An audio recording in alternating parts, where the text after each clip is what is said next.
I was recently visiting some friends on an annual trip that I often make to see them and my godson, and I got the flu the first full day I was there. And I lied to myself. I said the first day, or maybe day and a half, I think it's allergies. Pfft. Maybe I didn't sleep that well, not sleeping in your own bed. But when the fever came, and it was really hard to bring it down, even with Tylenol and Motrin, I thought, oh, brother, I'm really sick, and I'm away from home. And I was visiting these friends, and I was getting them sick too. I watched it happen. And both my friend and I felt guilty because she had been at the emergency room the day that I arrived. And at the emergency room, she found out that she needed to have some pretty urgent surgery. So she said, oh no, I think I got you sick. I think I got this in the emergency room. And I said, no, I think I got you sick. I think I got it at my layover at O'Hare. And so we both felt badly. But in the end, maybe I felt worse because the day after I left, she was going to the hospital for that surgery she desperately needed. And because of her fever, they couldn't do it. And she still hasn't had it done. It's going to be on Tuesday, so I would appreciate your prayers for her. Oh, the feeling I had when I found out about that surgery. Guilt, guilt, guilt. And what a strange feeling, right? I feel guilty for getting you sick. I didn't want to be sick. I don't know if I got you sick. I think I did. You think you got me sick. But I think ever since COVID, our relationship with sickness has changed. Because it was maybe the first time that we had a real sense that I could casually give you something that could kill you. I could, with no intention at all, give you something that you could not fight off. And at the very least, we all lived with the sense that I am just one test away from ruining everyone's Christmas. As a priest, I always live in fear of not being able to do someone's wedding, finding out the day before at the rehearsal. By the way, the wedding's off. I know you've been planning it for years. I know you've got the reception hall booked, but I can't do it because I could give you something that could kill you. Do you remember in the first weeks of COVID that there was a cruise ship that got infected, and we were so afraid of this disease that we had no immunity from that no one would let the ship dock? Do you remember that? It was an amazing thing to hear about because it was a 2-week cruise on a Holland America ship that was like the luxury palace of the sea. And many of the people that were on that ship had saved for years and years and years to do it. It was a 2-week bucket list kind of cruise that a lot of people were on. But while they were on the ship, COVID struck the world. And then people started getting sick on the ship. And it's understandable. A ship is a really hard place to end an illness streak. Well, over 100 people got it. And then people started dying right there on the ship. Oh. So the ship is now carrying around the bodies of people who've died.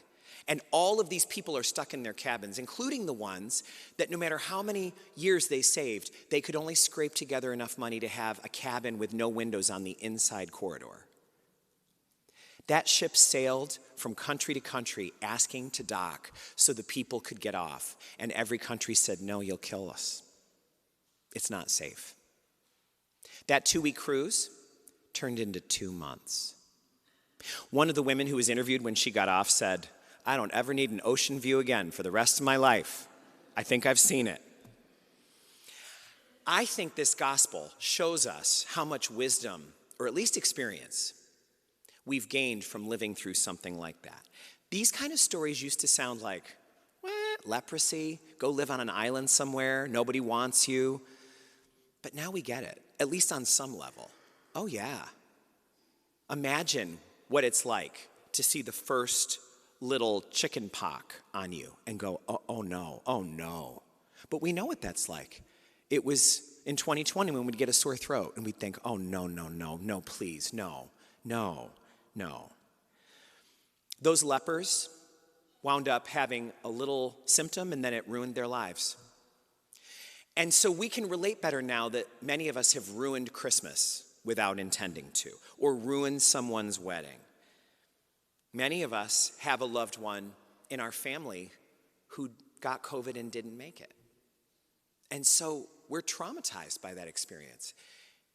And leprosy, the illness we're hearing about today, is traumatic. We're being given the opportunity to consider, what do you do when your body betrays you? When your vitality fails you? I'm old enough now to have some friends who were doctors, and I'm always amazed when one of them gets sick. I'm like, you're a doctor. What are you doing getting sick?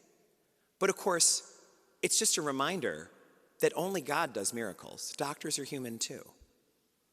Of course they get sick. It's weird when you see a doctor get sick because it's like going to a funeral for an undertaker. Something seems wrong. But we know that oncologists sometimes get cancer. Cardiologists sometimes die of heart attacks. There are all sorts of things that can happen to every doctor. And there's never been a doctor who's lived beyond the human expiration date for any of us. None of us lives beyond that. Doctors will be the first to tell you, we don't do miracles. We use the best of science and medicine to help remove whatever part of you is sick or diseased, to get you in a more natural state so you can heal, and then tell you to rest. In a way, it's a comfort that in my life, almost every time I've gone to the doctor, they have not said one thing different than my grandmother would have said. Looks like it's viral. Nothing we can do. Get some rest, drink some broth, lots of liquids, and if this goes on for more than a month, then call us back. And I think that's both comforting and awful. There's no silver bullet for this. There's no special pill. Nope, not for this. I think the reason sickness is so scary, if you really step back and look at it, is that it's like getting a little taste of death. A little taste. It's like death enters you just a little bit. Your body fails you. And you know, the flu is not the end of the world. And I had a flu shot, so it wasn't full blown.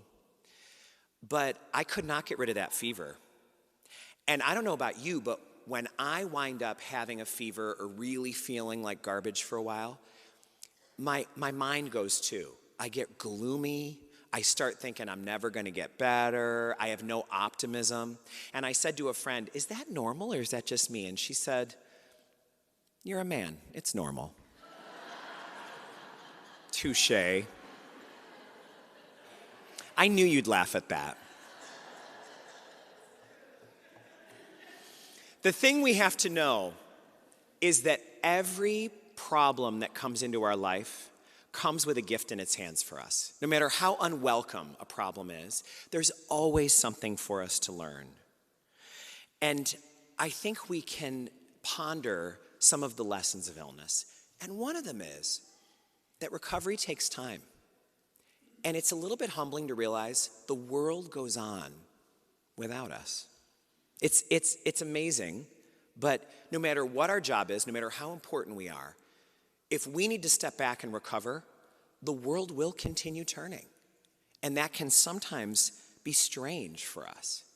And while we're recovering, we have the chance to say, Lord, I know sickness is a part of life, but this is really hard.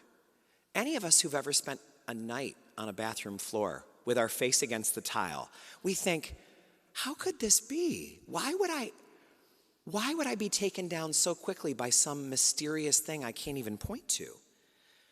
And we can ask ourselves, Lord, what do you want me to know from this? And one of the things that is clear, no matter who we are, no matter what our experience of illness has been, is that illness breaks us, and we can't put ourselves back together. You can't overcome a virus that has a certain amount of time to incubate. You've got to deal with it. And we get to say, Lord, I know you can put me back together, but I also have learned I got to give you all the pieces. I can't hold back. I've got to give you what's broken and ask you to put it together. A lot of us, myself included, when we get sick, we turn to zinc and Motrin and Tylenol and self-sufficiency, and we forget to pray. Sometimes when I'm sick, I forget to pray and ask God for help with it. So maybe that's what we're being invited to with this, is have I handed God my brokenness? Lent is coming, and we're going to be asked to focus for a few weeks on what our struggles are and what we need God's help with. And illness is something we all share. No matter what other character defects or struggles or weaknesses you have, all of us are susceptible to illness. Is my desire to handle my own health and not include God in it a delusion that I'm going to be the first one to live forever? There's that chance that maybe that's what we're dealing with. One of the things I love about the chapters we're reading this week in Beautiful Eucharist is that it's timed well to go with the readings about illness, because it's about the supernatural power of the Eucharist. And I think the Eucharist is one of the best remedies for illness, especially when we've got an illness where they say there's nothing to do. You can't fix it. The doctor says, I can't fix it. It's got to run its course. There's nothing we can humanly do.